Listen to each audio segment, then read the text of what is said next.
Aunque pueda sorprenderte, la realidad es que Dragon Ball no tiene tantos misterios o datos perturbadores como podrías imaginar, y la mayoría que uno se encuentra por YouTube o son inventados o directamente no son perturbadores y están completamente exagerados, y a eso se suma que siempre suelen ser los mismos datos en todos lados.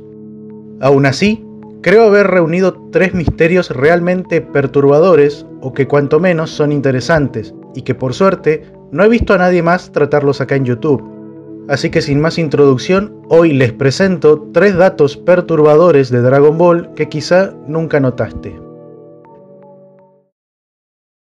¿Qué pasó con los prisioneros que tenía la Patrulla Roja o Red Ribbon en la película de Dragon Ball Super Hero?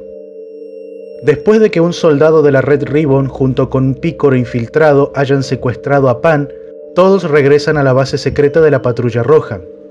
Una vez allí, vemos que transitan por un largo pasillo en el cual podemos ver alrededor unas 10 celdas, dentro de las cuales hay gente dentro.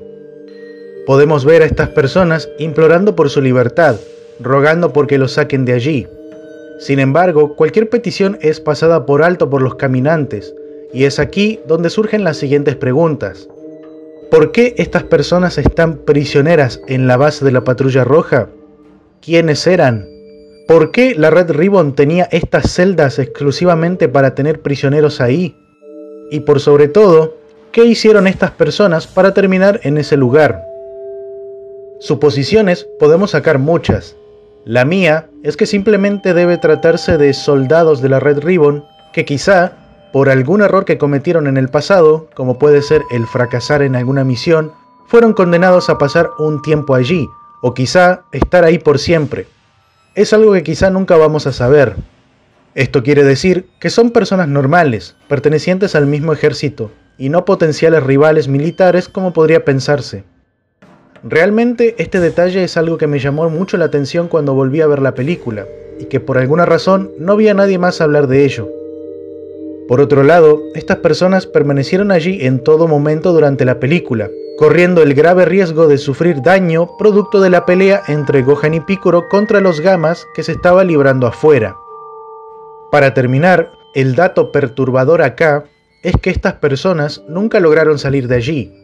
Cuando Cellmax es derrotado, este causa una explosión gigantesca la cual abarcó varios kilómetros a la redonda. La torre principal, que es donde se ubicaban estas celdas, asombrosamente sobrevivió a toda la pelea contra los Gamas y Cellmax, pero fue justamente este último ataque final de Cell, esa gran explosión, lo que finalmente acabó por completo con toda la base de la Patrulla Roja y sus alrededores, causando así que estos prisioneros murieran inevitablemente.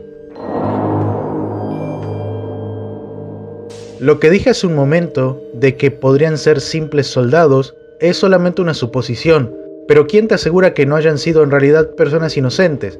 Personas que quizá descubrieron que la Red Ribbon aún estaba activa y que en un intento por hacérselo saber al resto del mundo, tuvieron que soportar la privación injusta de su libertad, para luego terminar sufriendo este horrible destino.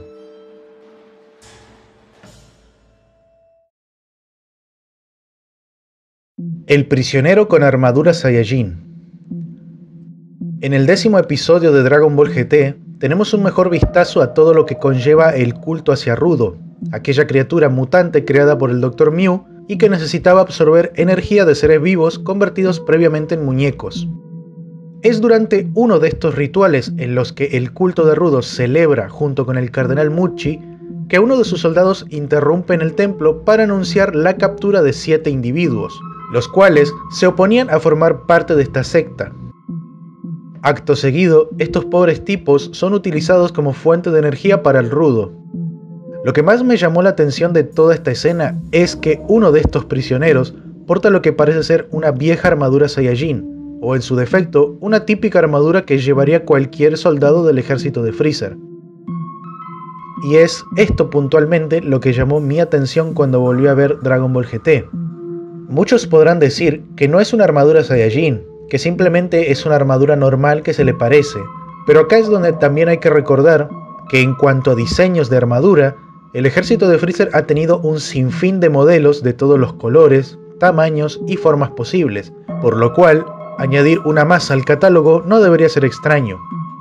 Entonces, suponiendo que esta armadura es realmente del ejército de Freezer, surgen las siguientes preguntas. ¿Qué hace este personaje portándola? ¿De dónde la sacó? ¿Acaso los soldados de Freezer o los Saiyajin llegaron al planeta Rudo en el pasado? Y si fue así, ¿por qué no llevaron a cabo la conquista? ¿Acaso se toparon con el Cardenal Muchi y perecieron en el intento? Según la guía de Dragon Ball GT Perfect Files, en el año 735, Baby diseña su plan de sulfurización universal con el fin de revivir a su raza. Esto sería 2 años antes de la destrucción del planeta Vegeta, momento para el cual los Saiyajin llevarían ya unos cuantos años trabajando para Freezer. Ahora bien, es recién en el año 775, después de la saga de Majin Buu, que Dorutaki, por orden del Dr. Mew, crea una religión fraudulenta con el objetivo de rendir culto a un falso dios de la destrucción, llamado Rudo. Esto daría a entender que dicha armadura, en caso de ser auténtica, debió ser obtenida antes de la llegada de Muchi a dicho planeta, pues si este tipo hubiera estado presente en ese mundo cuando Freezer aún estaba vivo, le daba todo el sentido a que, si las tropas de Freezer intentaron conquistar este mundo en el pasado, este sujeto los hubiera eliminado sin problema.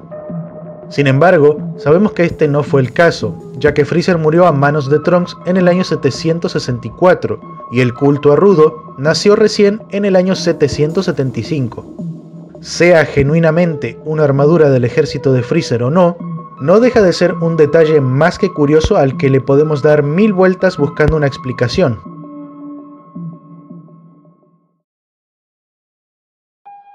En el futuro de Trunks, la familia Son se extinguió. Durante el especial del futuro, podemos ver que Milk y su padre Oxatan, o Gyumao como le quieran decir, viven completamente solos en el monte Paos, ya que luego de que Goku sucumbiera por su enfermedad y que el resto de los guerreros Z fueran erradicados por los androides, la familia Son, es decir, la familia de Goku, prácticamente se extinguió. Tiempo después de que todos los guerreros Z cayeran, Gohan, para evitar que les sucediera lo mismo a su madre y a su abuelo, tomó la decisión de marcharse de su hogar y recluirse en un lugar remoto y apartado del mundo. Este dato curioso es proporcionado por Dragon Ball Z Kakarot, en donde podemos ver un poco del escondite de Gohan, el cual tiene una radio, que seguramente utilizaba para saber dónde estaban los androides, y algo de comida chatarra para variar. Al final de todo, Goku y Gohan murieron en este futuro, y creo que sobra decir que ni Milk y mucho menos Oxatan dejarían descendencia luego de eso. Sí, en Dragon Ball Super dicha línea temporal es borrada completamente por el Rey del Todo, pero al final de esta misma saga, Trunks y Mai finalmente regresan a esa misma línea temporal, pero antes de que aparezcan Babidi y Dabura, esto para evitar la muerte de Kaioshin y la de Bills, y de esta manera arreglar, entre comillas, y prevenir el desastre que sufriría dicho futuro. Si bien ambos personajes regresan a la misma línea pero mucho tiempo antes, ahora tendrán que convivir con sus otras dos versiones de sí mismos de aquella época, por lo cual todo seguiría como estaba hasta ese momento, y por lo tanto, la familia Son seguiría con su mismo destino, un destino en el cual, tristemente, ni Goku ni Gohan pudieron dejar descendientes, y sobra decir que Goten nunca llegó a nacer en este futuro.